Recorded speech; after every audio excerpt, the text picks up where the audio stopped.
தமிழ்நாட்டில் நடைபெறுகின்ற மாநிலங்களவை தேர்தலில் இன்று நான் வேட்புமனு தாக்கல் செய்திருக்கின்றேன் பாட்டாளி மக்கள் கட்சி சார்பிலே.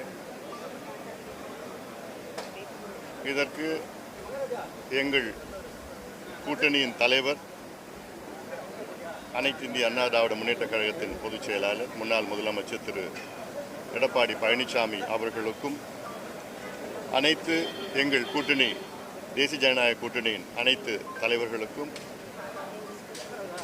முக்கியமாக பாட்டாளி மக்கள் கட்சியின் அனைத்து நிலை நிர்வாகிகளுக்கும், என் உயிரினு மேலான அனைத்து நிலை தொண்டர்களுக்கும் என்னுடைய நெஞ்சார்ந்த நன்றியை இந்த நேரத்தில் நான் தெரிவிக்கின்றேன். இதற்கு பிறகு நடக்கின்ற சட்டமன்ற தேர்தல் களம் எங்களுக்கு சாதகமாக இருக்கிறது, எங்கள் கூட்டணிக்கு சாதகமாக இருக்கிறது.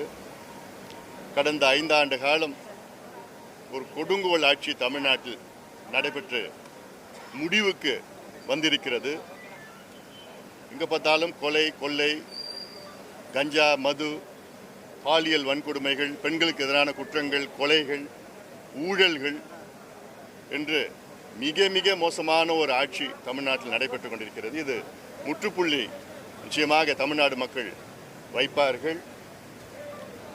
வருகின்ற சட்டமன்ற தேர்தலிலே அனைத்து இந்திய அண்ணா திராவிட முன்னேற்ற கழகம் தலைமையிலான எங்கள் கூட்டணியில் குறைந்தது 200 தொகுதிகளில் வெற்றியை மக்கள் எங்களுக்கு கொடுப்பார்கள்.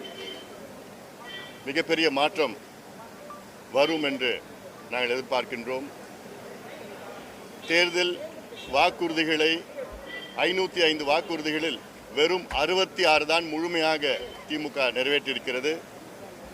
வெறும் 13 விழுக்காடு வாக்குறுதிகள் தான் நிறைவேற்றியிருக்கிறது. ஆனால் முதலமைச்சர் அவர்கள் 99 விழுக்காடு 98 விழுக்காடு என்று பொய்யை சொல்லிக் கொண்டிருக்கின்றார்கள். அந்த பொய்யெல்லாம் மக்களுக்கு நன்கு அறிந்திருக்கிறார்கள். அன்றாடும் ஒவ்வொரு அமைப்பும் வீதியிலே போராடி கொண்டிருக்கின்றார்கள். செவிலியர்கள் ஒரு பக்கம், அரசு ஊழியர்கள் ஒரு பக்கம், ஆசிரியர்கள், இணை ஆசிரியர்கள், இணை பேராசிரியர்கள்,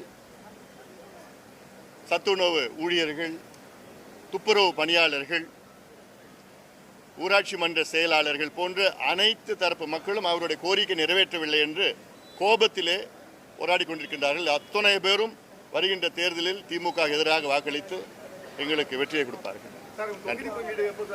நன்றி. விரைவில்